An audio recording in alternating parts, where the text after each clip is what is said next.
The Handkerchief, written by GR8T78. Harry Potter and the Wizarding World is the sole masterpiece of J.K. Rowling. Chapter 50, Secrets Kept, Secrets Revealed. "You're late," a voice whispered from the shadowy darkness behind the angry wizard carved from marble. Two bright copper orbs shone at him. "What happened on the train?" "Which bit of it?" Draco asked sullenly. "All of it." She faced him, arms crossed, but he looked away guiltily. "Potter was using his invisibility cloak to spy on me and my friends." "And what did you do to him in retaliation?" "I stunned the tosser and broke his nose," he said, hoping it sounded tough and full of bravado, but knowing it didn't. "Draco," she said angrily. She tried to touch his arm, but he pulled back before she could brush the tender spot on his left forearm. "I'm sorry for it, all right." He huffed angrily. "I told that lady on the platform to go and look for him. I didn't just leave him there to get stuck on the train and have to go all the way back to London. But he can't just go around spying on me with his damned cloak and getting away with shit like he's done for years, understand? Besides what? It's not like he's going to want to be around here this year. This year is going to make last year look like a sodden cakewalk." "In what way, Draco?" "Just that I have, but the secrecy bonds had wrapped his tongue again, making him clamping his mouth closed. In frustration, he put one hand on his mouth, wrapping the other around his throat. His silver eyes shone with unshed tears, looking into hers, pleading for understanding. My God, he made you take a secrecy vow." Her mouth fell open and her hands came to his waist. He closed his eyes and felt the warm tracks of his tears as they fell down his cheeks. She knew now. There was something terrible and harsh coming. Draco knew what it was and could not tell her. She couldn't know what it was, but couldn't stop it from coming if she tried. "There's no way out of this," he choked out from his covered mouth. He lowered his head to her shoulder and brought his hands to her hips, tears coming faster, and she kissed his neck softly. "There's always a way," she assured him, showing off more of that damned Gryffindor bravery that he had come to both hate and admire. Then she raised up on her toes a bit, and he was lowering his head to slot his lips on hers, and the knot in his gut seemed to loosen and relax a bit. Oh. He awoke the next morning feeling better rested and somehow happier than he had in some time, likely since his time in Sandwich.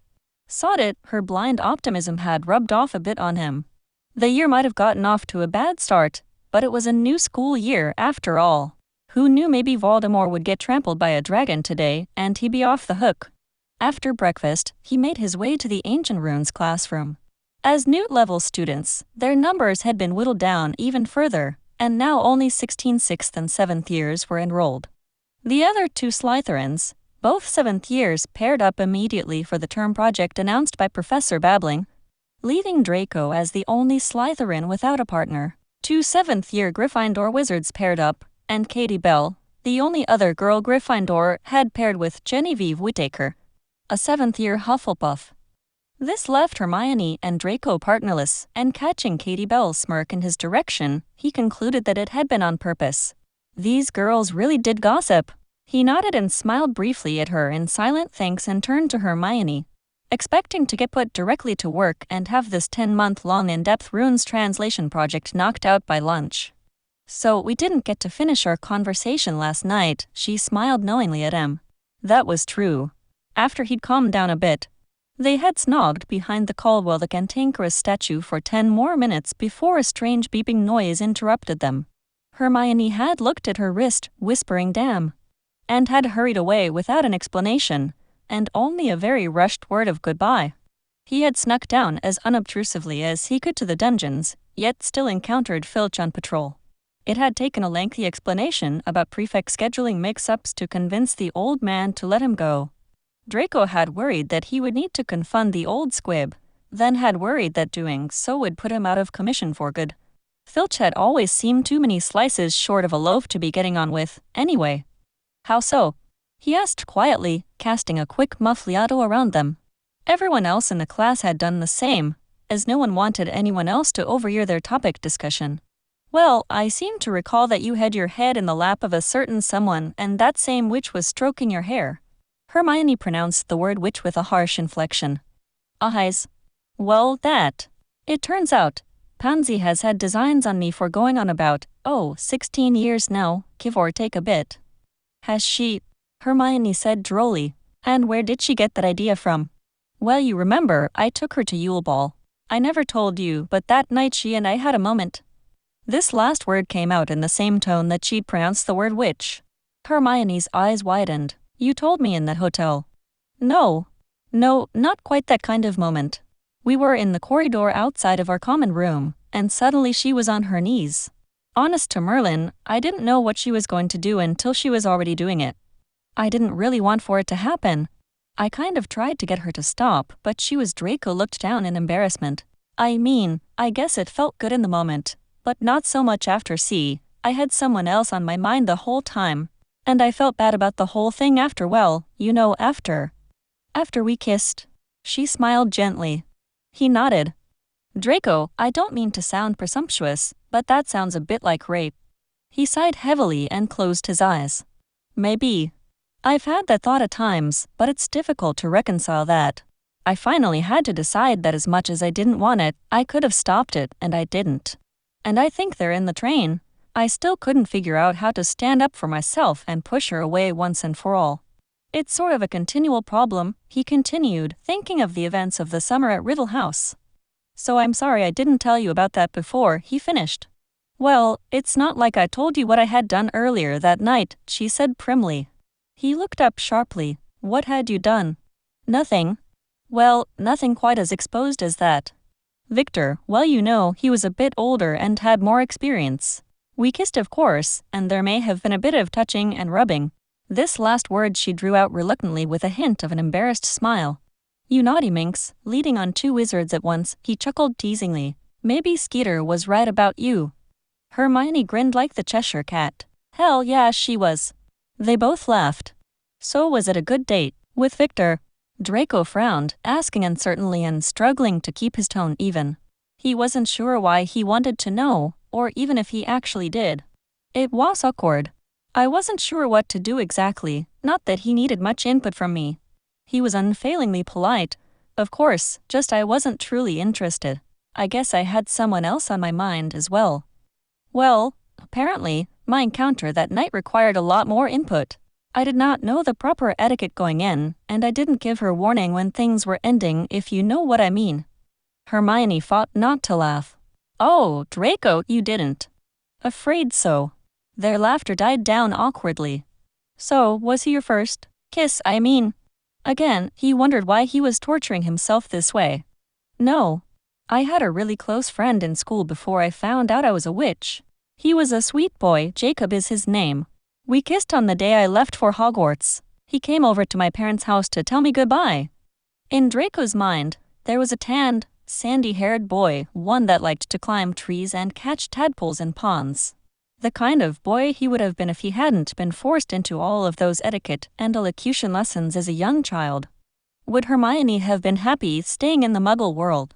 She could have gone to a normal school, married a normal boy like Jacob, and had beautiful copper-eyed children.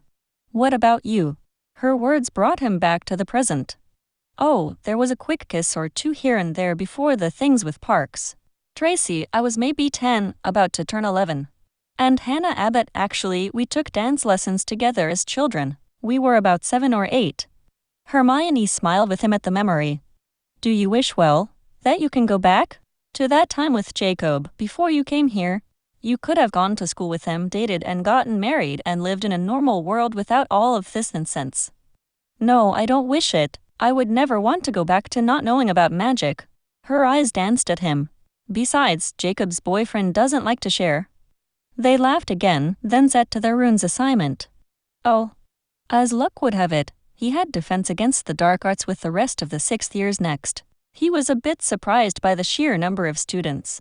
Every 6th-year Gryffindor was there, as were most of the 6th-year Hufflepuffs and Ravenclaws. Only himself, Theo, and Blaise represented Slytherin House. Professor Snape immediately asked a question about nonverbal spells of the class, to which no one except Hermione had the answer. She rattled off her answer that sounded like it had come straight from a book. Snape called her out on it, and Draco couldn't help but giggle. The year may change, but some things could be counted upon. She gave him an ugly look, then appeared to have a small coughing fit, for which she needed a handkerchief to cover her mouth. His pocket warmed. I can do a reducto curse right here, right now. Non-verbally, of course. He winked at her, then a few minutes later was able to answer. Don't jest, you know you would miss it. She blushed and smiled, then hurried to find a partner for their non-verbal spell work. Theo was at a table with Daphne, and Draco chose Blaze, which she immediately regretted. You're just going to read my mind and know what I'm about to do, anyway, he complained in a whisper. Just use the force, Blaze supplied loudly, which drew a handful of snickers from Dean Thomas, Hermione, and Justin Finch-Fletchley, who were parrying with their partners nearby. Draco did not know what he meant, but guessed it to be a muggle thing. An hour later, Draco hadn't progressed much with non-verbal spells. The only positive was, he was not the only one struggling. The singular success in the whole class was Hermione, of course, who had blocked a fairly decent jelly legs jinx from Neville. He wasn't sure who was more surprised, Neville for casting it or Hermione for blocking it non-verbally. He was inwardly bursting with pride for his witch. Next was arithmancy, and once again they were able to finagle a table together without it being too obvious. As this class was mostly lecture today, however, they had to be content with only the occasional brush of fingers or knees beneath the table. And again, she knew every question that Professor Vector lobbed at them. He could only smile at her in wonder. Oh. Next, he had care of magical creatures with Hagrid. He was surprised to find only 12 Newt-level students, with just himself, Justin, and Padma Paddle and a few other Hufflepuffs representing 6th year. Draco found it hard to believe that Hermione and her 2 followers would give it up, seeing how much they liked Hagrid. The lesson was quite in-depth because there were so few of them, and without his usual contingent of Slytherins to impress, Draco found that he was able to focus much better. They studied a deer call that Hagrid had picked up in Mauritius that summer. Wouldn't peg you as much of an international traveler, Hagrid. I mean, after what happened last summer when you left the Isle, Draco joked quietly with the large man when they had a moment alone. Well, Olymp wanted to go, so we just went for a few days in July. Rented a boat, enjoyed the sun and the ocean, you know. Beautiful place, Mauritius. Good food, too. Why no, your cousin Sirius told me about it last year, made it sound real nice. Draco was pensive. I didn't know Sirius, but I've heard he was a good bloke. Oh yeah, he gave me a motorbike once, ya know. Give you the shirt off his back if I asked for it. Not that it'd fit, mind. Hagrid chuckled and Draco smiled with him. Something about a wizard on a motorbike seemed to fit in with his idea of what Sirius must have been like. You got lots of good in your family, Malfoy just got to know where to look for it. You got another cousin stationed down in Hogsmeade now, you might have met her down that way when the express got here. No, I don't think, but the memory of a pair of familiar eyes in the twilight that night changed to mind. Maybe. Which cousin is that? Nymphadora Tonks. She's Ted and Andromeda's girl. And right smart she is. So this explained the feeling that he knew her, that she seemed familiar to him. The feeling that she reminded him of his mother. Draco returned to his deer call diagram, but his mind kept wandering from the creature to thoughts of relatives he'd never known and never would know. Oh.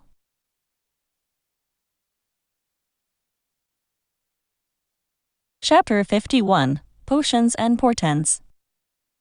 It was in the class that followed where he most struggled to contain his pride and his witch and to keep his composure. The final class of the day was double potions, and Draco marveled that somehow he had lucked his way into almost an entire day of classes with her. There was no possibility of sitting together in this class, however. Professor Slughorn had set up the room with tables that sat 4. Theo, Blaze, and Daphne's presence meant that the 4 Slytherins would certainly sit together. Hermione sat with Ernie and the Wonder Duo. Considering that neither of them had ever scraped much past an acceptable in class with Professor Snape, he was certain that it was mainly due to Hermione that the 2 of them were there at all. Professor Slughorn had 4 potions bubbling on the front table. As everyone filed into the room, they breathed deeply, taking in the intoxicating scents. Draco was unsure what the iridescent potion was, but it smelled of gardenias, cherries, and chocolate. He felt as though he could pour it into a bathtub and bathe in it for hours. He looked at Theo as they sat, and they exchanged lazy, euphoric smiles. Professor Slughorn began the class by talking about the various cauldrons. These are the kind of things you ought to be able to make after completing your NEWTS.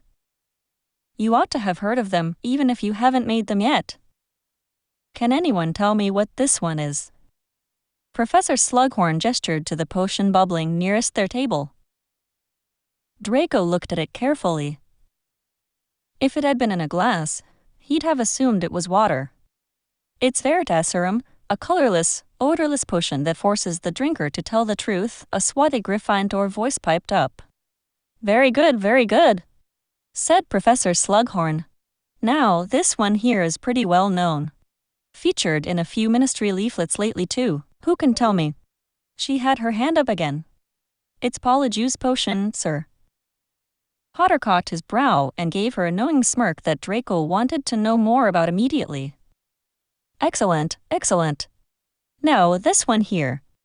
Yes, my dear, said Professor Slughorn, amused at his first experience with the know-it-all swot that everyone else in the class had known for 5 years. Draco struggled to hide his smile at the feeling of pride he had in his witch. It's a Mortentia. Hermione blushed slightly at these words and at Professor Slughorn's acknowledgement. It's the most powerful love potion in the world. Draco sat up straighter. This explained the smell, as well as the euphoria he felt all the way down to his gut. The love potion smelled phenomenal, like nearly every memory he had of his times with her. She was now describing the potion's characteristics. And it's supposed to smell differently to each of us, according to what attracts us, and I can smell freshly mown grass and new parchment and... But she flushed and bit her lip and did not finish. Draco was nearly salivating to know what the last thing she smelled in the Amortentia. He would have to get it out of her later. Professor Slughorn was nattering on again. Granger. Can you possibly be related to Hector Dagworth Granger, who founded the most extraordinary society of potioneers? No, I don't think so, sir. I'm Muggle-born, you see. Draco leaned over to Theo and spoke loudly enough that Blaise could hear. If this Hector Dagworth Granger is as hot as Blaise's mum, Granger will be president of the Slug Club by the dinner hour. Blaise kicked him fiercely under the table while he and Theo cracked up silently. This Amortentia stuff really made one kind of loopy. Even with the impugn to his mother's honor, Blaise was still grinning lazily. Professor Slughorn was continuing to talking about the love potion. Theo took the chance to lean towards Draco and whisper, Blaise is just bent out of shape because his love potion smells like cocktail onions and patchouli. Tears of laughter threatened to pour from Draco's eyes now, even in spite of the sharp look he was getting from Daphne Greengrass. It is probably the most dangerous and powerful potion in this room. Oh yes, Professor Slughorn said to the Slytherins, as though their laughter was a disagreement with his assessment. When you have seen as much of life as I have, you will not underestimate the power of obsessive love. Draco sobered a bit. That was absolutely true, he supposed. He had agreed to commit murder in order to protect the person that this potion reminded him of. And now, it is time for us to start work. Professor Slughorn bustled around the table at the front of the room, ignoring the final cauldron filled with a molten gold liquid. Ernie Macmillan asked what it was, and Slughorn's answer had Draco sitting up to take notice. Felix Felicis. Liquid luck. Draco had read of the potion, of course. It was extremely difficult to make. Only master potioneers would even attempt it. Professor Slughorn was offering up a small vial of the stuff to the person who brewed the best potion in class. Draco was barely taking in his words. Liquid luck, you would succeed in all your endeavors. With that potion, he might be able to fix this cabinet so that he could get assistance with his mission. Hell, perhaps he'd be in a better mindset to actually carry out the ridiculous mission set to him. Or perhaps Professor Dumbledore would just pop his clogs naturally on his own around Easter and save Draco the trouble. Or maybe he could convince Hermione to run away with him. He needed that potion. Professor Slughorn gave them the assignment, and everyone started working zealously. Within 5 minutes, the room was alive with bubbling cauldrons, ingredients being chopped. Stirring rods scraping clockwise circles on thick cauldron bottoms. Professor Slughorn made his way to the Slytherin table. Inspiration struck. He just recalled that Lucius wasn't the only Malfoy that Slughorn knew. Lucius had once said that Professor Slughorn and his grandfather Abraxas had been classmates. Draco needed any preferential treatment that Slughorn could give him in order to win this prize. "Sir, I think you knew my grandfather, Abraxas Malfoy." "Yes," said Professor Slughorn, without looking at him. "I was sorry to hear he had died, although of course it wasn't unexpected, dragonpox at his age." "Yes, sir," said Draco, remembering the severity of the pox. He shuddered a bit and turned back to his potion. At the end of class, no one was surprised that the Felix Felicis had been won by someone at the Gryffindor table. The only surprise was which Gryffindor had won it. As they packed up, inspiration struck him again. Right next to their table was a large vat of Polyjuice potion. If he couldn't have the Felix Felicis, perhaps he could use that to help him. He wasn't sure how, but it gave him more options that he had now. He summoned a few empty vials from his miniaturized travel potion kit and filled them quickly, thankful that the rotund Professor Slughorn was so eager to get to dinner. The following day was not quite as busy with charms, herbology, divination, and transfigurations classes. He was pleased to see Hermione in all but divination, where he didn't expect her anyway. He smiled ruefully to himself. Maybe divination was worth something after all. At least that particular prediction had come true. Stepping into Sybil Trelawney's classroom was always like stepping into an odd living daydream, what with its tiny delicate furniture, lofting smoke, and dim red lighting. The students, as usual, moved into the room as though they were not all that certain that they were supposed to be in there. There were just 6 of them here. The 2 Gryffindor girls that shared a dormitory with Hermione, Terry Boot, Susan Bones, and Blaise. "Still taking this class, you tosser," Draco murmured as he passed Blaise. "Easy-o on my newt," the other wizard said baldly. In this class, they were encouraged to sit with a member of a different house, which is how Directly found himself seated opposite Parvati Patel. She looked like the Kneazle that caught the canary, and Draco was forcibly reminded of their brief interaction on the train last Christmas. "Today, you will be working with the Ouija board. This artifact is known to allow the user to contact the dead," read minds Professor Trelawney droned on and on about the miraculous board. And Draco privately thought that it was also good for parting a fool from his galleons, but all that was neither here nor there right now. Their hands were placed on the Ouija board, and Parvati asked him, "Do you have anyone in the great beyond that you would like to make contact with?" "Not really. All my dead relatives are better left dead," he drawled, even as an image from the Daily Prophet of a long-haired Sirius Black flashed upon his mind. It was rather hard to concentrate, what with Lavender Brown and Blaise loudly calling into the beyond for her lost baby bunny rabbit, Squeaky. "Well, how about a mind-reading session?" Parvati gave him a wicked grin. Her eyes rolled back and her hands were hovering over the board in an instant, shifting the planchette around rapidly without even seeming to touch it. Draco could see how this could be mystifying to some. "You seem to be thinking of someone special.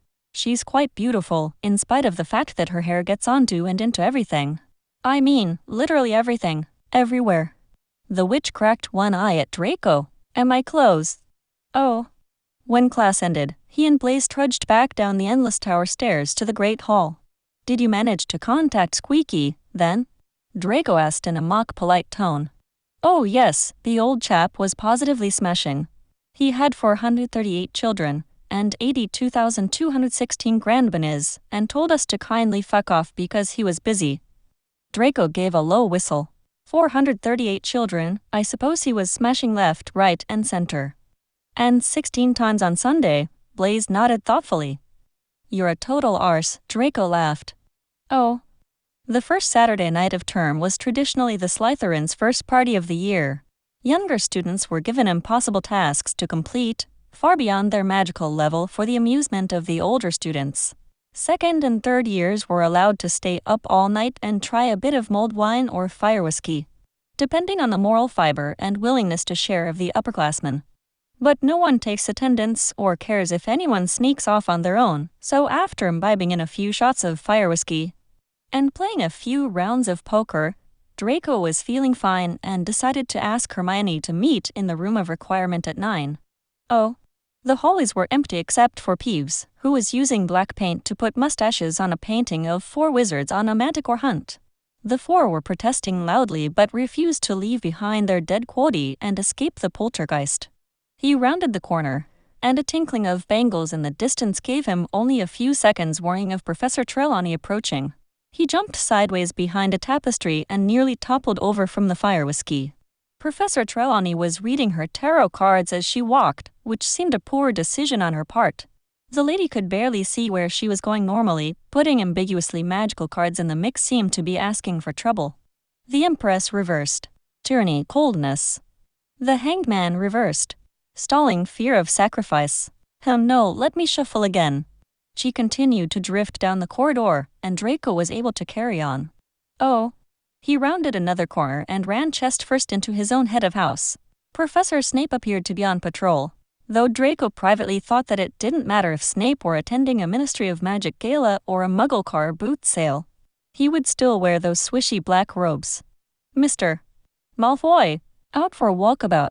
Professor Snape asked in a normal tone of voice. Then he lowered it to a near whisper. I trust you remember the contraception charm, Draco. Ugh, Merlin, Snape, of course.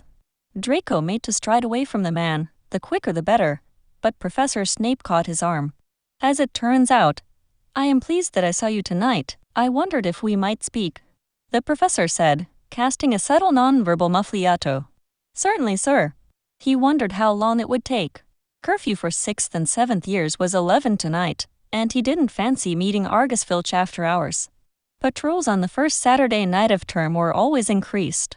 It will not take long, Professor Snape said, as though in answer to Draco's unasked question. Draco blushed and focused on his occlumency walls once again. He'd not felt the need to use occlumency as much since being back at Hogwarts and had welcomed the short reprieve. Sorry, sir. I merely wanted to ask, Professor Snape continued as though Draco hadn't spoken, about the task given to you by the Dark Lord.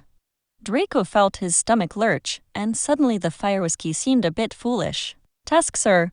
Yes, you've been told to complete a mission and I want to hear from you what it is and what plans you have for how to complete it. I am not sure what you mean, Professor. Do not play dumb with me, Draco. We have known each other for 5 years and I can tell when you're lying. Behind his walls, Draco dimly registered that he wasn't the only liar standing in the corridor tonight. No, you can't, he said, the fire whiskey giving him added boldness. You taught me too well, sir. This last word was accompanied by a sneer. The time will come, Draco, that you need me. Well, I know where to find you when I do. Draco turned to go, a bit surprised by his own backbone. Oh. Hermione was waiting in the room of requirement when he arrived, a roaring fire in the grate. He rushed into her arms with barely a word, pressing her into the wide sofa with his soft, but urgent kisses, his confident, eager hands. 30 minutes later, his platinum hair fell over his eyes and his breath caught in a low, urgent growl as he breathed out her name. They lay together, spent, the heat from their bodies meeting the cool chill of the air around them. He thought to himself that Professor Trelawney must have missed a card, the lovers. Partnership, duality, union.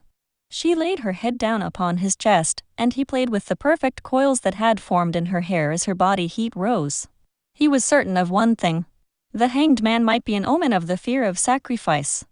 But if sacrifice is what it took to stay on Voldemort's good side and secure his witch's safety, he would do whatever was in his power.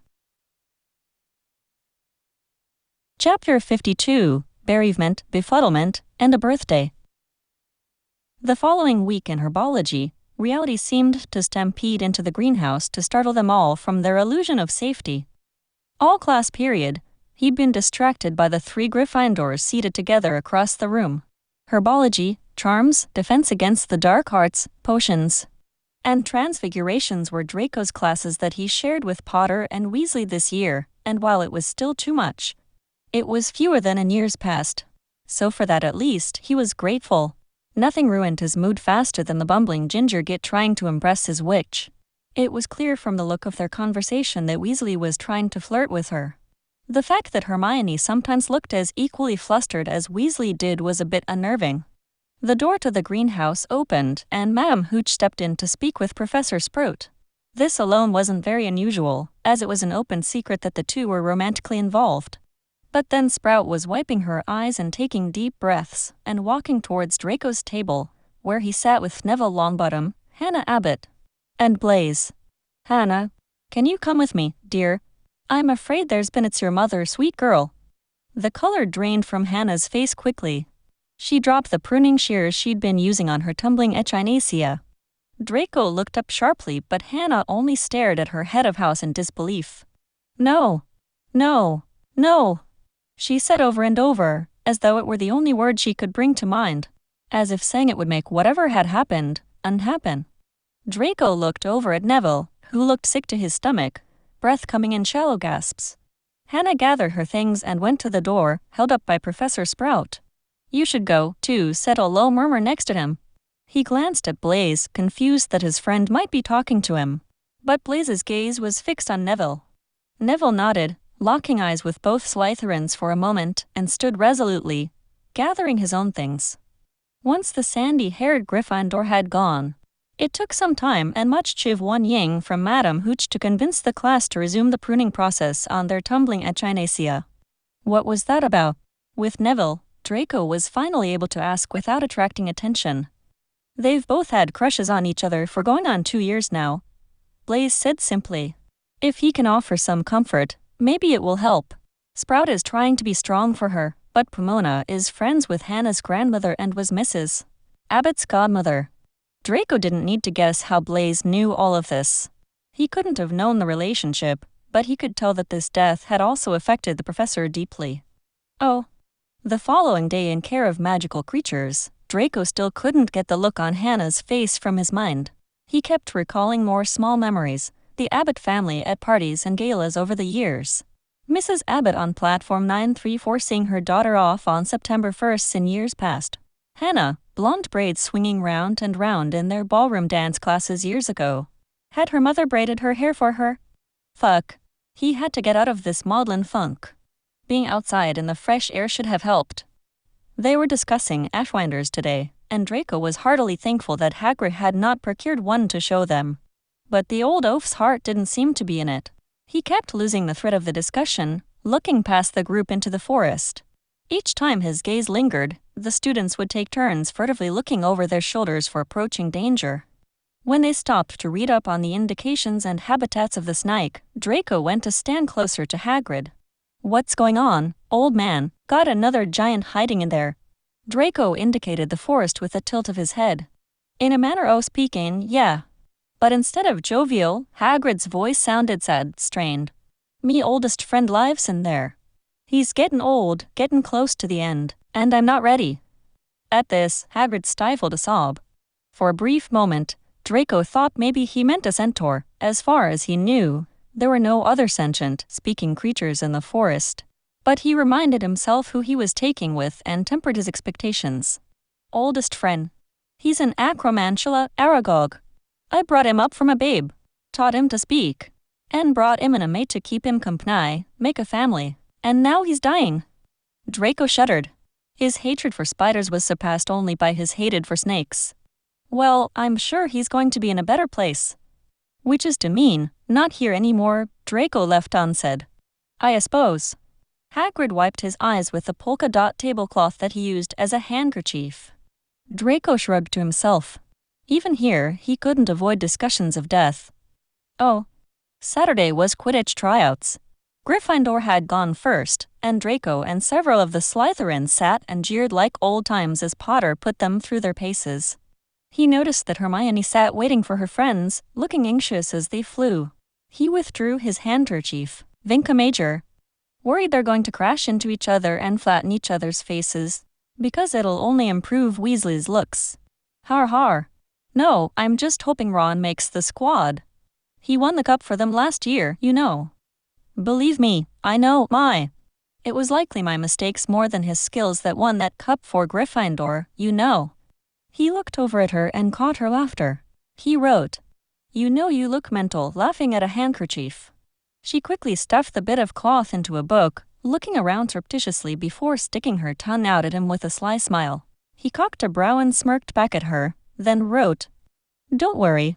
McLaggen didn't see any of that. He's busy fixing his hair after he kicked off from the ground. Why would I care about what Cormac McLaggen did or did not see? Well, he's been leering at you since I got here an hour ago. He's a complete tosser, and I say that in total seriousness. If Potter goes with him, he's going to regret it. You heard him bragging about eating doxy eggs for a bet before tryouts last year, right? That's because the Weasley twins made the bet with him so that he'd be in hospital during tryouts. That way there was no way he would make the team. They knew better than to put that wanker out on the pitch. Then he realized what he was doing, helping field the opposing team. Let Potter find out the hard way, he thought, and backtracked. On the other hand, never mind. When he causes the rest of the team to quit in disgust, it'll help the Slytherins' standings. McLaggen had made his first 3 saves effortlessly. Draco had to admit, he was a solid keeper if only he could keep his mouth shut, his broom in front of the hoops, and his nose out of everyone else's business. His 4th quaffle save was close, but still a good showing. McLaggen smirked brazenly, touching his forehead in a mock salute at the crowd of tittering girls in the stands. Draco looked at Hermione, cocking an eyebrow as if to say, "See." They locked eyes for just a moment. Then as he watched, she slipped her wand a few inches out of her sleeve, performing a series of minute movements. He turned back to watch McLaggen's last shot, and was surprised to see the curly blonde wizard shoot off about 12 feet wide from the right side hoop as the quaffle sailed through the left one. He locked eyes again with his devious witch, the one who had set fire to a teacher's robes, who had trapped a woman in a jar for who knows how long. He gave her a knowing smirk as she adopted the most innocent smile she could manage. He lifted the handkerchief to his mouth. "My, you sly little Slytherin minx." Oh. Slytherin tryouts, which were the last of the day, went much as he expected, with one notable addition. Blaise had decided to try out as chaser. His agility and speed made Draco confident that they'd have a good chance to take the cup this year. "You're going to use your mind meld skills to put us on top, right?" he asked as they made their way to dinner, well after most of the students had finished. To not use them would be illogical, the other wizard replied with a sly grin. As they reached the Slytherin table, Theo dropped a copy of the Evening Prophet in his seat without a word. Draco's eyes caught immediately upon his last name. He read aloud quietly. "Today, Ministry officials searched Malfoy Manor in an attempt to root out dark artifacts. This second search of the imprisoned Death Eater's residence does not seem to have yielded any new results. Arthur Weasley of the Office for the Detection and Confiscation of Counterfeit Defensive Spells and Protective Objects said that his team had been acting upon a confidential tip-off." The other 2 wizards exchanged looks. "Okay, there, Drake?" Theo asked nervously. "Yeah." All of the fun and frivolity of the afternoon on the Quidditch pitch seeped away. It didn't matter that the search of the manor yielded no results. It only mattered that the prophet was simply reporting the facts. Malfoy Manor was the home of a known Death Eater, and no amount of caring about a Muggle-born was going to change that. His handkerchief warmed in pocket. He automatically looked at the Gryffindor table, but Hermione apparently had already finished and left. He took it out and laid it across his lap, whispering the password around a mouthful of pot roast. "How were tryouts?" He used the handkerchief to pretend to wipe non-existent gravy from his lips. "You're dating a seeker still. I suppose you read the evening paper." "Yes." "I'm sorry, Harry told Mr. Weasley about you going to Nocturne Alley that day we were doing our shopping. That you were asking about something you had that needed repairing. We were able to overhear a bit of you and Mr. Borgin in the shop. I wanted to ask you about it, but I figured your secrecy bond wouldn't allow you to speak of it." Surprisingly, however, he realized that the secrecy bond apparently did no such thing. He supposed because this has been his idea, not Voldemort's, he was free to speak of it to whomever he liked. But he knew he couldn't. Hermione was far too smart. It would likely only take her a few days of research in that sodding library to find vanishing cabinets mentioned in some obscure reference text. She would be able to deduce that he was trying to form a passageway between Hogwarts and the artifact shop. She would likely turn him in, or even worse, try to help him. And after he did what he had to do, she would never forgive him, or herself if she let it go. Instead he asked, "Can you meet tonight?" "I can't. Slughorn invited me to a little get-together." "Ah, yes, the Slug Club. You might want to walk with McLaggen to the party.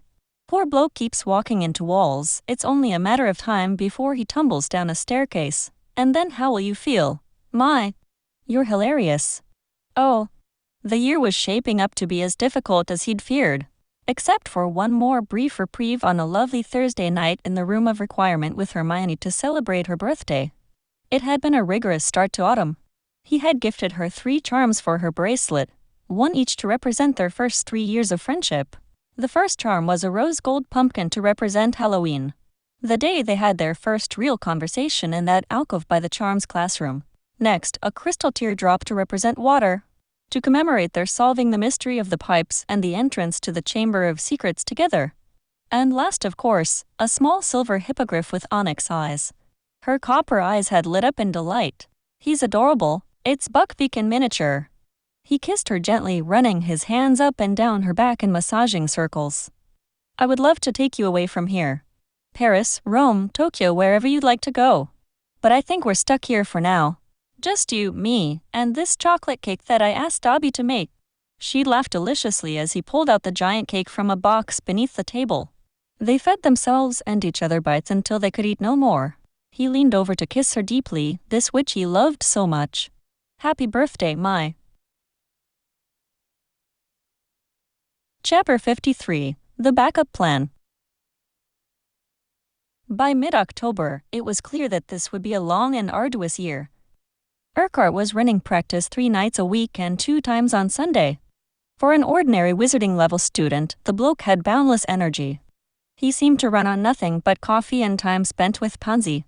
With Snape teaching defense against the dark arts, the Slytherins were finally getting something out of the class. Draco had even heard a couple of 7th-year Gryffindor boys say that he was even better than their first DOTA teacher, Professor Louis, who had taught extremely well, but had walked off a cliff in Crete the summer after their first year. He'd been replaced by Quirrell, who'd moved to DOTA from alchemy studies. The benefit to having a solid defense against the dark arts teacher was that his defense meetings with Blaise and Theo weren't needed. So he had a bit more time for studying. The downside was that Snape and every other professor expected Newt-level work with every assignment. He was falling far behind in homework for transfigurations, herbology, and divination, and he wasn't sure when he'd catch up. However, he was regularly receiving requests which read more like demands from Snape, who wished to speak with him alone in his office. He ignored these. He had a feeling that this was Snape's way of finding out his plans, either to turn him over to Dumbledore or to steal his supposed glory in the eyes of the Dark Lord. If it was the latter, he could have it all. But Draco worried that Snape was playing both sides of this fight and would fess up to Dumbledore just to bolster his own credibility. That his father hadn't escaped prison was a minor miracle. Every fluke call, his mother mentioned the feeling of despair that had settled upon Wiltshire, Diagon Alley. Even upon Muggle London the couple of times she had visited. It was only a matter of time before all the Dementors abandoned Azkaban, and then Voldemort's numbers would double in strength. He wasn't sleeping well. He wasn't eating like he should. He knew his mother was trapped at home with Bellatrix, Peter Pettigrew, and Voldemort in their home, and there was nothing he could do about it. But by far his biggest concern had been the task he was assigned and how to go about carrying it out. It hung over him like a cloud, raining down worrisome thoughts like storm water that seeped into his mind and body, settled into his bones. Oh. A night spent in the library, and no witch to keep him company, Draco thought a bit morosely. He sounded like one of the sad drinking psalms that the older Slytherins sometimes broke into when they'd gotten too deeply into the spiced vodka. Hermione was catching up on revision and could not be persuaded to work on it with him in the library. You'll just distract me, and we'll spend an hour snogging in the back of the library and I won't be able to study. Draco did not see much downside to this, but he had learned not to argue with her, as it usually resulted in her winning anyway. Draco was researching ways to form magical passages. The vanishing cabinets were simply decoration, a conduit used to channel the magic of the incantation, much the way a witch or wizard used a wand to channel and direct their magic. The wand in a Muggle hand was little more than a stick. Without the proper incantation, vanishing cabinets were merely used to hold bits and bobs that one doesn't want lying about. He had absorbed all the information that Borgin had to offer and had shared with Borgin the little bit that he had found, to no avail. Draco had visited the Room of Requirement and had seen the vanishing cabinet for himself. It was large and black, imposing with its runes carved into the facade. Yet, to open it and look inside, it looked like nothing more than a place for clothes or linens to be stored. It was cracked in places, The wood splintered near the bottom, which was half buried in piles of old cloaks, hats, and jewelry. Imagining the vanishing cabinet as a magical conduit had made Draco wonder. Why couldn't he use something else that was a conduit for dark magic to accomplish the task set to him? He'd been living under the assumption that Voldemort expected him to confront Dumbledore, to Avada him directly. Why not try poison or just a cursed object? Borgin had cursed objects for sale in his shop. Draco had seen plenty in his visits over the years, and just this past summer had stood less than 3 feet away from a cursed necklace that had killed something like 9 people. Draco pushed aside the book that he had been reading and drew parchment and quill to him. Borgin, I am writing to inquire after an item that I have seen in your shop. I wish to purchase it and have it sent to me, but all mail is being searched into the school. Therefore, a plan was forming in his mind. He would have the necklace sent to the Owl mail office in Hogsmeade just before their next visit to the village. He would need to figure out a way to deliver it to Dumbledore. Perhaps he could use the polyjuice so that he wasn't recognized. Or could he convince someone else to be the carrier? He would need to find someone to get it into the castle and give it to Dumbledore. Maybe some unsuspecting third year. A girl would be best because they would be less likely to be searched thoroughly upon their return. Maybe he could just flirt his way into a girl helping him. He was feeling a bit skeezed out just thinking about it. Perhaps he could imperious someone. After all, the alternative was to Avada someone. Of the 3 unforgivable curses, it seems like Imperio was perhaps the least unforgivable. Surely, killing someone or torturing them was worse than taking away their free will. A shiny button with the letters SPEW flashed in his mind. Draco pushed the thought away. He had to carry out this task to keep Hermione and his mother safe. He justified his plan to himself, even as he addressed his letter and walked to the owlery for Thorn to deliver it. But he had a strong feeling that to a certain someone it would not matter what unforgivable curse he would not do. The fact that he was considering any of them meant that it was likely enough that she would never want to speak with him again. Oh, why do you need to be me again? Vince asked in his confused, which was to say, his usual voice. Draco sighed. He'd explained this to Vince no fewer than 3 times. He was starting to wish he'd gotten someone else to help him out. He'd landed detention with McGonagall on the first Hogsmeade weekend in mid-November, much to his annoyance. He was assigned to change bedsheets and organize healing supplies in the infirmary. But he really needed to get into Hogsmeade to get that necklace and pass it on to someone who could smuggle it into the castle to Dumbledore. So he paid Vince to pretend to be him, and to get a bit of hair so that he could pose as Vince. He'd given the boy a bit of money, offered to write his next 3 essays, and put in a good word with Astoria for Vince. Personally, Draco felt that getting Vince a chance with Astoria would be nearly as impossible as the 3 essays.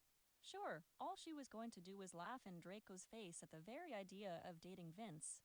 But Draco was going to have to purposefully dumb down his writing to make those essays believable. I just need a bit of help, Vince. Please. It's for a special secret mission. For him. Draco nodded. I need you to do this for me, okay? Okay, Draco. Vince yanked a few hairs out of his head, offering them to Draco. He took them carefully, depositing them into the vial he had on his nightstand. It bubbled, then turned a murky mud color. Draco struggled not to pull a face as he picked it up and sniffed it. His own polyjuice had turned a silvery gray. He had no idea it changed depending upon the person. Cheers, then, Draco said, appending the vial in his mouth and grimacing involuntarily through the taste. In an instant, his skin began to bubble painfully, and he closed his eyes against the pain. He felt himself shrink a few inches, and his belt and shoes began squeezing his waist and feet. He had put on his largest pair of trousers in preparation for this, but had forgotten to loosen the belt. He towed off the tight shoes as quickly as he could, reaching for his belt just as the buckle snapped off. Give me your belt and shoes, mate, Draco wheezed, kicking over his own shoes to the other wizard. It was surreal seeing himself outside of a mirror. He sincerely hoped to never see that goofy, confused expression on his own face again. The 2 wizards exchanged items and robes, and Draco grabbed his money pouch from the bedside table, saluting Vince one last time. Thanks again, mate. Remember, you need to be in the hospital wing in 10 minutes. Take another big sip when your watch chimes, and try not to talk too much. It didn't matter that a person's voice changed to resemble the person they were pretending to be. Anyone who had 1 minute of conversation with Vince pretending to be Draco would likely realize that this wasn't Draco. Draco nodded, and plodded to the door, running his hands through his hair as he walked. Draco had a weird feeling that Vince was going to enjoy this experience a lot more than he was. He stepped out the door as Vince, nearly bumping into Greg as he did so. "What's taking you so long? You and Malfoy fixing your hair?" "Sawed off, Greg." Greg's eyebrows climbed into his hairline. Okay, don't get your knickers in a scramble." Draco hurried through the door, down the stairs, and through the common room. He was nearly out of the door into the corridor when he realized that he was alone. He looked behind him, and Greg had barely made it to the middle of the dormitory staircase. "Slow down, you prat. You know I can't walk that fast with my bunion." Greg whinged. "Why don't you just hex it off?" Draco grumbled. "It just keeps coming back," Greg said forlornly. 10 minutes later, they had finally made it to the walking path to Hogsmeade. Draco sincerely hoped that he'd brought enough polyjuice for this trip. He hadn't accounted for a slow-walking companion. And now that he thought about it, his own knee joints were already killing him. He really needed to encourage bacon and eggs to work out more. "I just need to stop in here for a package," Draco said to Greg, indicating the Owl Post Office. "I'll see you in the Three Broomsticks. Order me a chocolate stout." Branching out a bit, "May, you usually get a banana split chocolate cake and a glass of milk." Draco's stomach turned at the thought of eating all of that only an hour after a full English. "Just get the stout." Greg lumbered off towards the pub, chortling about Vince's new diet. He picked up the heavy paper-wrapped package, feeling the necklace shift inside the paper. It made him nervous to hold it.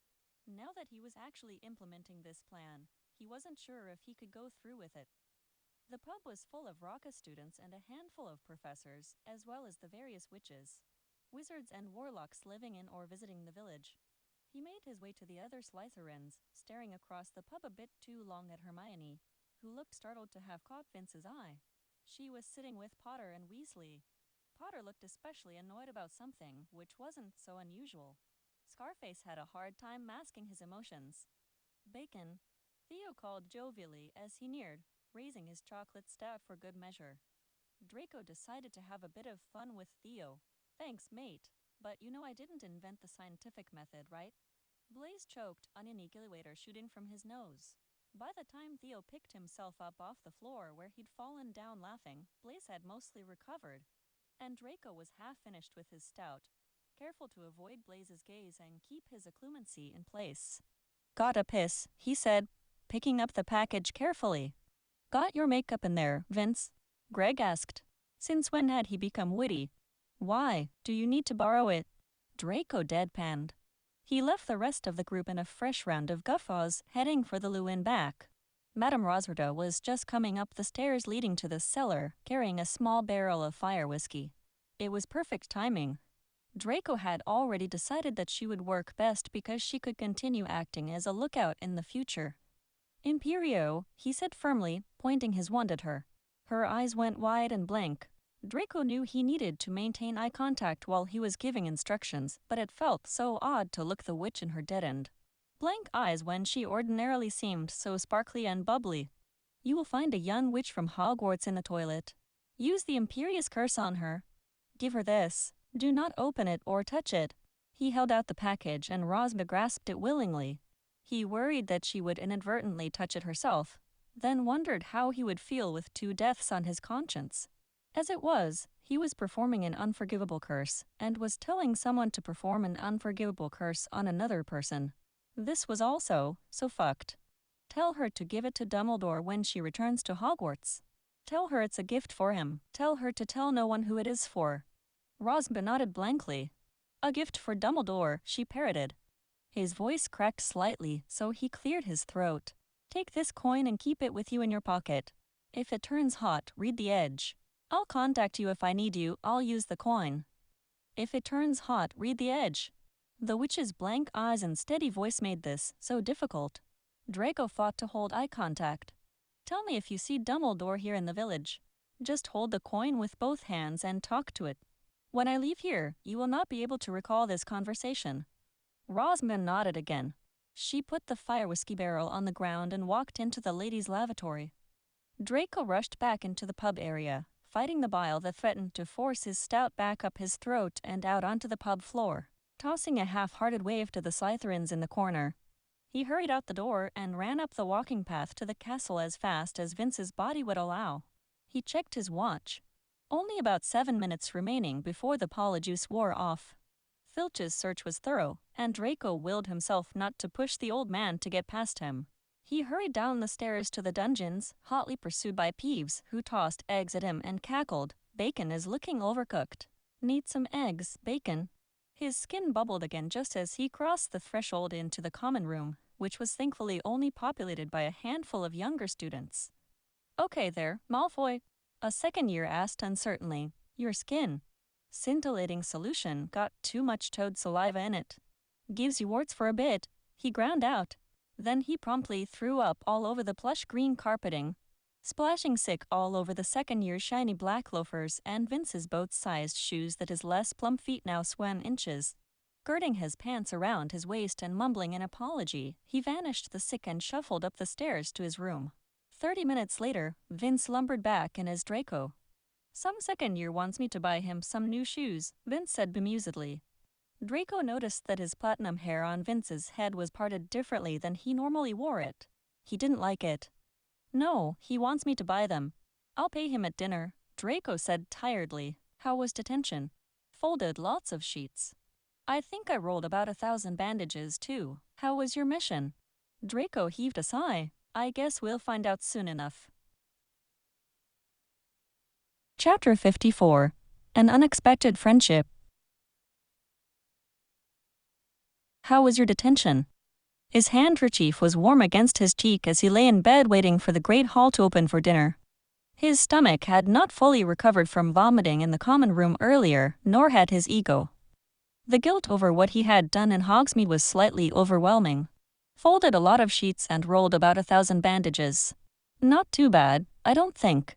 How was Hogsmeade? Draco tried to assuage his guilt by telling himself that technically he'd told no lies to her, as that was what the detention had involved. It wasn't helping much. It was frightfully cold and wet. "You didn't miss much." Harry was upset the whole time about an odd encounter we had with Mundungus Fletcher. He's an order member with sticky fingers. Why doesn't he wash them? What? If his hands are sticky, why doesn't he wash them? It was a moment before she answered. "Sorry. It's a Muggle expression. It means he nicks stuff." "Oh. Did he pick Potter's pocket?" "I guess, in a manner of speaking. He's nicked a few antiquities and valuables from Order headquarters from Sirius's house.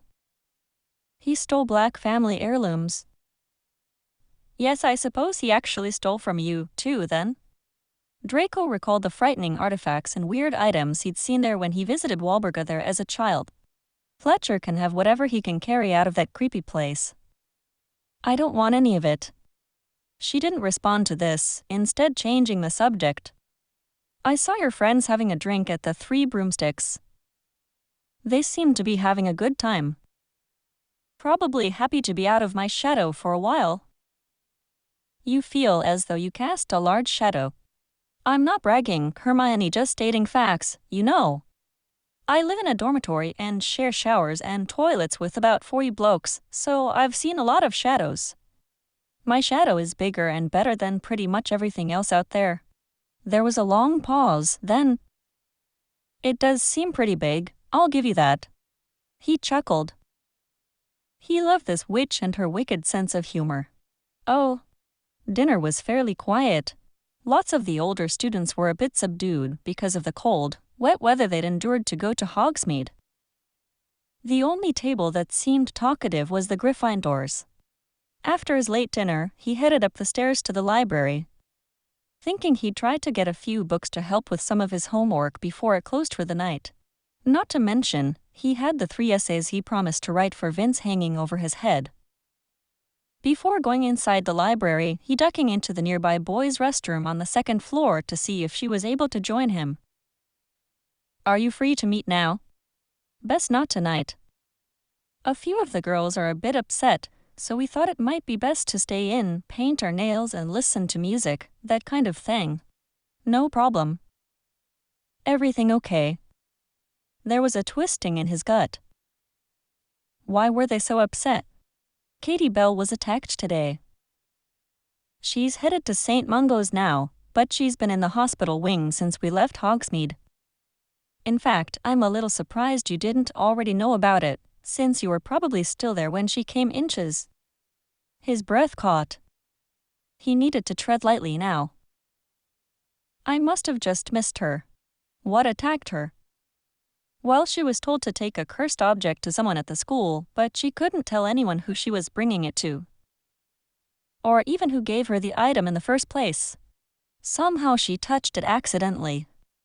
Is she okay? For once, Draco was glad that words could not always reveal tone. He was panicked, almost hyperventilating, and his words came out as nearly a cry. We hope so, but there isn't any word other than she is still alive. Fuck. That's awful, my. I'm so sorry. For what? He stopped breathing for a moment, then replied. Just sorry to hear that, sorry that it happened, is all. I'm going to the library now, I need to finish up my charms essay. I'll see you tomorrow. Granger. The locking password ripped from his throat, a strangled cry. Madame Rosra had not given the cursed necklace to a nameless, faceless third year. She had given it to Katie Bell, the girl against whom he had played Quidditch for 3 years. The girl from his Ancient Runes class that had orchestrated his being able to pair up with Hermione for his entire term project this year. Fuck. Fuck. Why am I doing this? This is so fucking bad. I can't do this anymore. I can't do this. He felt his throat ache as the words continued to repeat themselves into the void around him. Tears, hot and stinging, fell down his cheeks. He swiped at them furiously, digging his fingers into his eyes. Fuck. Stop it, he told himself. It's okay. I find that toilets are the best places for crying, a girl's voice said. Draco jumped a mile, dropping his book bag and falling back against the sink. Standing next to him, but floating a bit off the ground, a young girl ghost stood. She had pearlescent, ghostly tears on her face behind thick glasses, but she also wore a wide smile. I'm glad you're here. I've seen you before, and it's so nice to finally have a reason to talk to you. The girl giggled. Sorry, I'm not trying to be rude, but who the hell are you? Draco asked in shock. I'm Myrtle Warren.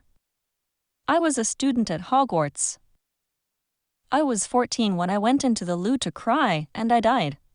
This last word was said with such relish that it was clear that the ghost enjoyed the shock value of saying it to the living. Are you, by chance, Moaning Myrtle? Draco asked in wonder. He remembered her now, the ghost that Hermione had been going to find when she'd been petrified by the snake's mirrored reflection. Myrtle frowned. I don't like that name very much. Sometimes people are sad, and that's okay, you know. Oh, of course, I know that. But can I ask you, did you die in the boys' toilet? Draco gestured at their surroundings. No, silly. But the girls' toilet is just behind this wall, and the pipes are all connected. You know, when things leave here, they all go to the same place in the hereafter. Draco fought not to laugh at the absurdity of the whole situation, discussing the castle's plumbing as a metaphor for the afterlife with a ghost student, right after finding out he had nearly killed a schoolmate. Well, it's good to finally meet you, I guess. I've heard a little about you, you know, how you were killed by the snake from the Chamber of Secrets years ago. Oh yes, it was quite ghastly. Myrtle said with macabre glee, but who told you about me? A friend of mine. You might remember her, Hermione Granger. A huge grin spread across Myrtle's face. Oh, I remember her. Not very easy to forget. Tell me, does she still have those long whiskers? Did they have to cut off her tail or did it fall off on its own? Oh. Draco left the toilet a little shell-shocked. The things Myrtle had just told him, if even half of it was true, then he was no longer sure which way was up. Part of him was angry. Myrtle has just told him of an intricate plot cooked up by his former rival-turned-girlfriend and her 2 hapless psychics. It involved polyjuice, theft, deception, trickery, drugging fellow students, a lot to be going on with for a few lowly 12-year-olds. He'd realized at some point during Myrtle's dramatic retelling that this had all happened on Christmas Day in their second year. He recalled that conversation he had had with who he thought was Greg, and Vincent cringed now. So that was how Hermione knew that he had once said that he hoped she was the next Muggle born to get attacked and possibly die. His stomach felt like lead when he thought of it now, just like it had then. And yet, as much as his mind wanted to draw parallels between what she did then and what he was currently doing, he knew that there was no comparison. She had done all of that to try to protect the school and its students from a creature intent upon murder. What he was doing might just take the world as they all knew it, fling it off its axis, and light it on fire. Still, it gave him even more insight into the woman he loved. Even she, with her Gryffindor courage and sincerity, understood that sometimes you had to get your hands dirty and tell a few lies to protect the ones you cared about. Sometimes you had to lay down with snakes in order to beat them. It did not make him feel better about doing what he was doing, but at least it gave him hope that she would not abandon him when she found out. Oh, curfew had just begun. Draco sneaked down the stairs to the dungeon undetected, only to meet Snape just as he was about to enter the Slytherin common room. Mr. Malfoy. Yet another late night stroll.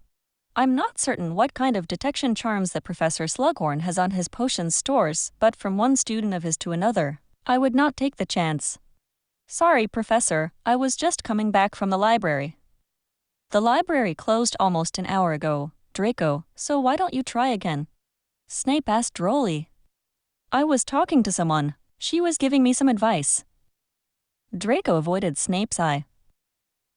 Draco, if you are in need of advice, you can trust me. I can help you, if you can just tell me what your plans are. For example, what happened today? What happened today was not good at all, Draco said, angry at himself, avoiding Snape's eye contact.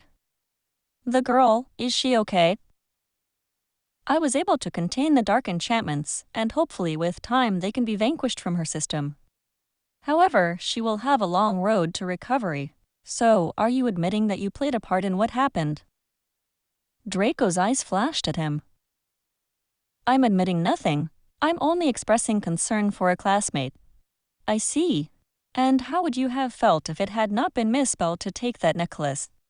You know, I believe Miss Granger was also in the Three Broomsticks today. Draco sucked in a breath. She had been right there. If she had gotten up to go into the ladies' toilet before Katie, it may have ended quite differently.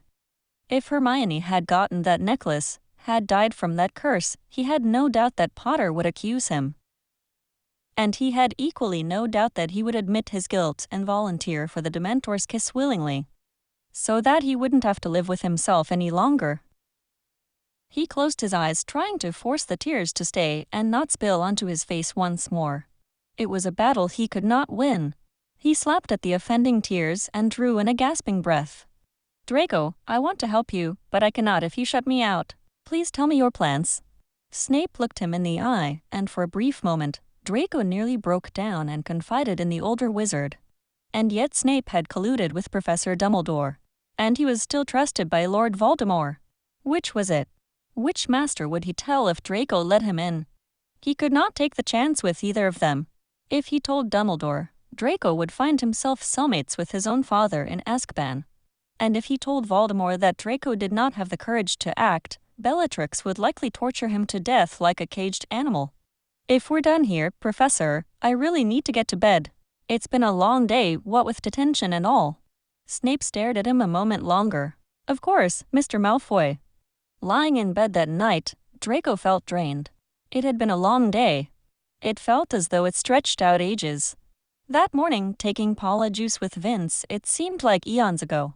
He felt as though he had opened a huge, dark cabinet, a Pandora's box of problems, and was looking down a long tunnel into more darkness.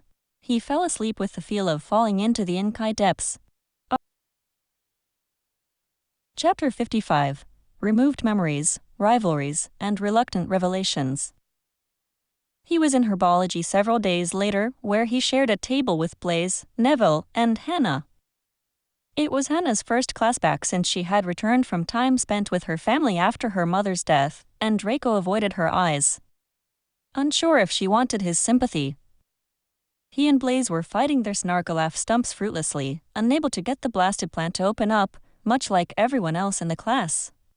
The lone exception was the team of Longbottom and Abbott. Neville was shoulder-deep in his stump, fighting back small branches with his other arm while Hannah held the seam of the plant open as best she could.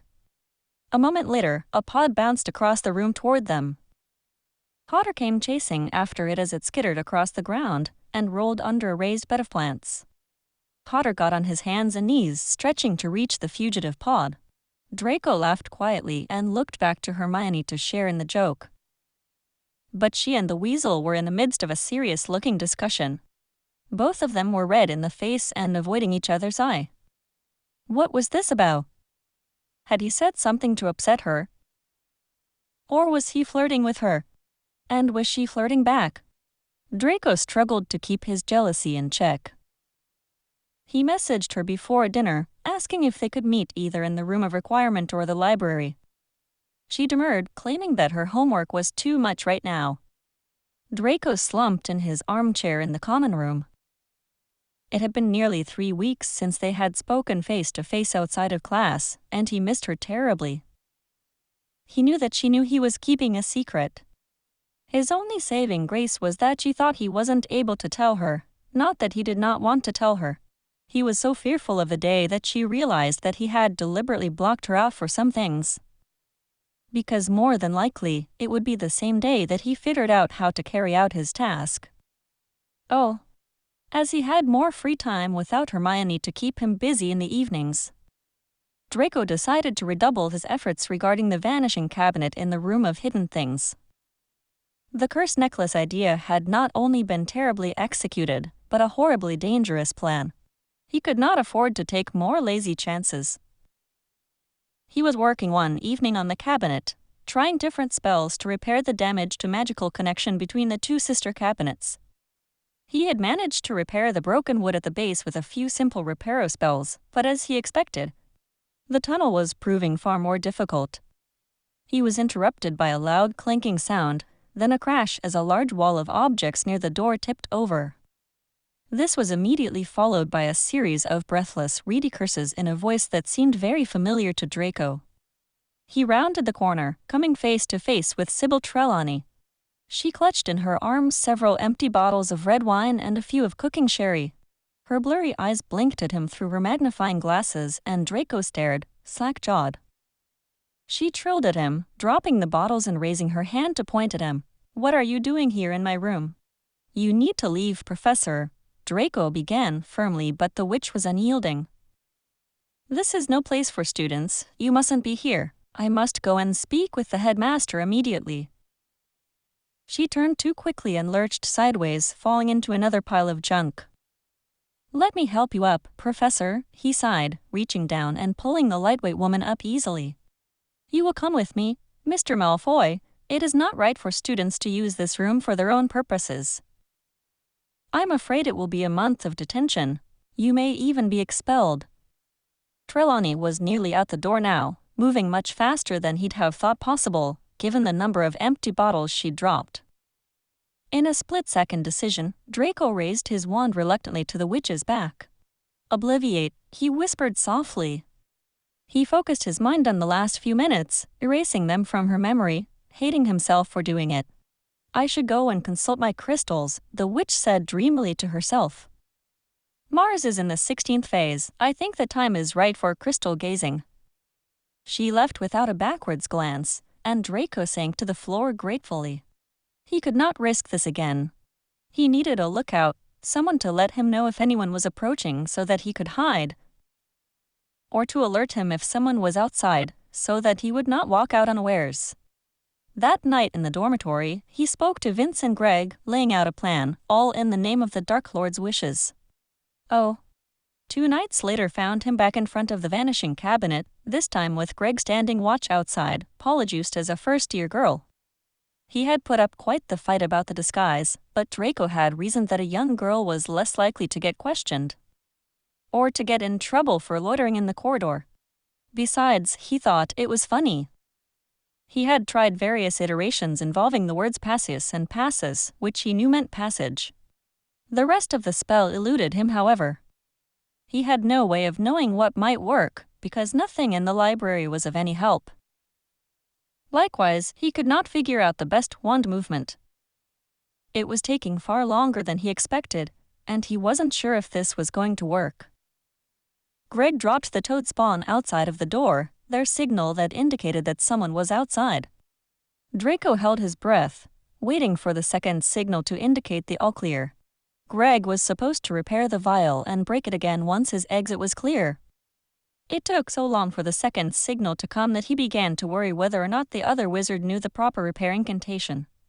When the second signal finally sounded, he bolted from the room, breathing heavily.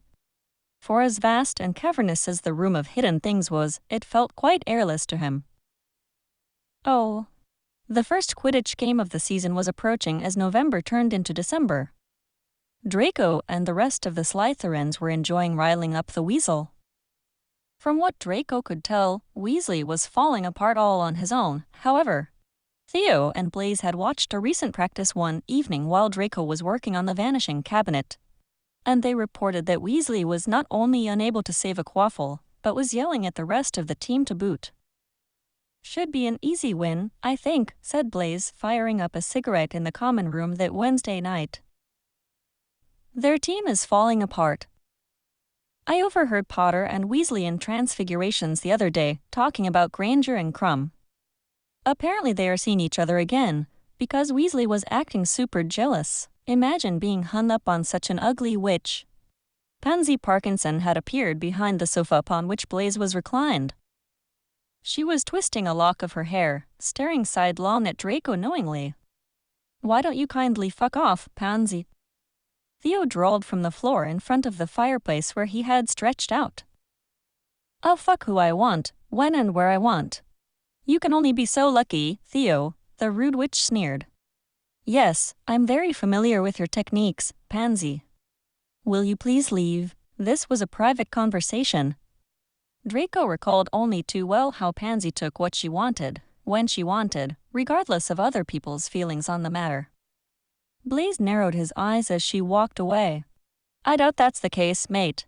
What she was saying about Granger, I mean." "I know," Draco said, tight-lipped. At least, he was pretty sure he knew. But the way that it seemed like Hermione was avoiding him, it didn't make him feel a whole lot better. "Oh." He took out his handkerchief and asked, "How are you doing?" It was later the same night. He would see her in the morning in Ancient Runes, but he wanted to speak with her tonight. "Incredibly busy. So much homework, I hope I can get everything done. Plus, Ron is being a bit of a prat and I don't know why. I heard someone say that they overheard him and Potter talking about you and Crumb. Maybe he's jealous." "Of what?" "I haven't spoken with Victor since the summer." "So you are still in touch with him?" "I didn't realize." "Victor is my friend." "Are you and Ron going to form an I Hate Victor Crumb club together?" "That depends." "How much will you charge to make the buttons for us?" "You're ridiculous." "While I'm thinking about it, Slughorn is having a Christmas stew and we are meant to bring someone." Draco's breath caught for a moment before he realized that there was no way that she could ask him to go. She continued, "I was going to ask Ron as a friend and hope that you could come with Blaise or Violetta, or even Urquhart. It might not quite be a date, but at least we would get to see each other." "I'll see what I can do." So Potter is actually going to go to a Slug Club event. I had mentioned that Potter had tried to avoid all the previous meetings. He can't get out of it. Slughorn scheduled it specifically around his Quidditch practices. And they've been having a lot of them. Harry's pretty stressed about this upcoming Quidditch match right now. "Yes, I've heard their team is falling apart. Bunch of little gossiping snakes, aren't you?" "Just observant." "Good night, sweet snake." "Good night, lovely lion." Oh. The Friday before Saturday's Quidditch match dawned dreary and cold. While this was nothing unusual for early December in Scotland, the general malaise and lack of energy felt more pervasive than usual. It felt oppressive and yet familiar for some reason. Draco wound his way down the hill to Hagrid's hut, drawing his thick cloak tighter around him against the cold. They were taking up the study of Clobberus this week, and ordinarily, Draco would have been keen to learn about a new magical creature. But he found it difficult to get very excited for some reason today. Hagrid looked downtrodden as well. Draco wondered if it had something to do with his acromantula. "How goes it, Hagrid? Is your spider fellow doing all right?" he asked quietly. Not as great. He's sleeping a lot more, getting tired, lossin' weight. I brought him 2 fresh deer carcasses yesterday, and he barely had any. All his children had it torn down to the bones 'fore he had more'n a few bites," Hagrid said mournfully. Exactly how many children does this spider have?" Draco asked, now more on edge. "Hard to say. 15 or 20 is me guess." A low-key panicked feeling flared up in Draco's stomach. Had they really gone into this same forest at midnight as 11-year-olds, where apparently between 17 and 22 acromantulas ran free? "Well, let's hope it all works out for the best," Draco said diplomatically, leaving out the part where he felt that the best-case scenario would be an Incendio Bombardia combination to the entire spider lair. "Thanks, Malfoy," Hagrid said kindly. Oh. That night after dinner, Draco entered his dorm with the rest of its inhabitants to find Colin, his family's owl, waiting on his bedside table. Nox, the Knots owl, was perched upon Theo's pillow. Persephone, Blaze's stepfather's owl, fluttered in the door just behind the wizards. Within a few moments, the Crabbe and Goyle family owls had joined them. All of them had letters supposedly from their fathers. All the letters read the same, as though written by the same hand. "Oh, son, I have escaped from Azkaban with my fellow warriors. We are preparing to fight, and we know that you are doing the same. Stay vigilant, stay ready. When we call you, be prepared to come and take the oath as a servant for our Dark Lord." Father. Oh. It was clear that they were not written by their fathers, which meant that the letters were likely written by Voldemort, or someone writing for him. The 5 of them looked at each other, mixtures of either worry or defiance upon their faces. No one wanted to speak. Blaze's black owl Godzilla crashed through the door with another letter, this one from his mother, based on the fruity musk scent of the paper. He did not read it aloud once he'd finished, instead giving it to Draco and Theo to read while Vince and Greg excitedly discussed their prospects in the Dark Lord's army. "Oh. Blaze. You will be spending your summer holidays in Italy with your father's family. Do not come back here. Proceed directly from King's Cross to the Standard Hotel. They will have an international porky waiting for you. I will join you if I'm able. Mama." Oh. Blaze turned his dark eyes on Draco and Theo. "You'll come with me." Theo nodded a small affirmation, but Draco simply held his gaze in silence. He pictured his left forearm in his mind. He used no occlumency, knowing that Blaze would finally know the truth. Blaze's eyes widened, and he stood in shocked silence for a moment before saying to them, "Let's go get a workout in." In silent agreement, Draco and Theo stood. Vince and Greg stood as if to follow, but Draco stopped them. "We're going for a 3-mile run around the lake. Are you sure you'll be able to keep up?" The larger boys just sat down again, resuming their earlier conversation, not even paying attention to the fact that none of the other 3 boys were wearing clothing appropriate for a jog. The trio turned into classroom 4 and made their way to the office and back, where their equipment was still occasionally used when any of them needed a bit of solitude. "Oh. What's going on?" Theo asked once they had settled in on the workout equipment and lazily began moving. "There's something I haven't told you, something I'm not even sure I can tell you." Draco could not meet Theo's eyes. He rolled up the sleeve of his robes from his left arm slowly. He avoided looking at the dark mark if he was able, often covering it with a cloth even in the shower. It had remained red and raised, angry, as though the skin underneath had been offended by its presence. "Holy shit," Theo said. "When did you have that? When we were with Eliza and—" "No. It happened a bit later, just a few weeks before we came back here." And it's not just this he gave me. But here the secrecy bond prevented him from speaking more. He brought the words to the forefront of his mind and made eye contact with Blaze. If he could not say it, perhaps he could think it and Blaze would pick up on it. It's all foggy, mate. It's a bond of secrecy, right? I'm only getting bits and pieces, but I can't tell what it is. I'm sorry, the wizard said morosely. So he's got you doing something, and you can't tell anyone what it is? Theo asked, panic rising in his voice. Draco could only look at him, hoping Theo could see the affirmation in his eyes. I'm sorry, Drake. I know you didn't want this. But the invitation is still open. If you want to come to Italy with us this summer, just say the word, Blaze said solemnly. I appreciate it, mate, but I honestly don't know how this thing works. I know that if I touch it in a certain way, he will apparate to me. But if I run away, he may be able to find me using it somehow. Draco ran a hand through his hair. This whole situation is royally fucked. Is there anything we can do to help? Theo asked. No. I have Vince and Greg helping me a bit. This shit is serious. I've already had to imperious someone, obliviate someone. Nearly, but the bond stopped him from speaking of Katie's near-fatal brush with the necklace. It's all fucked. I don't want to drag you two into it as well. We're here for you, Drake. Blaze clapped a hand on his shoulder. Does Granger know? Merlin know, and she can't find out. She would never speak to me again. Draco hung his head. She cares for you, mate. She's not going to abandon you, Theo said. Draco looked at Blaze for confirmation of this. Coming from the wizard who could read minds would be a lot more comforting. But Blaze only stared back at him, revealing nothing. We better get back before Bacon and Eggs join forces with you-know-who and bring down the entire school. We'll be eating nothing but cake and ice cream for breakfast, lunch, and dinner for the rest of term, Draco said, only half joking. It was a night of uneasy rest for 3 of the 6th-year Slytherin boys.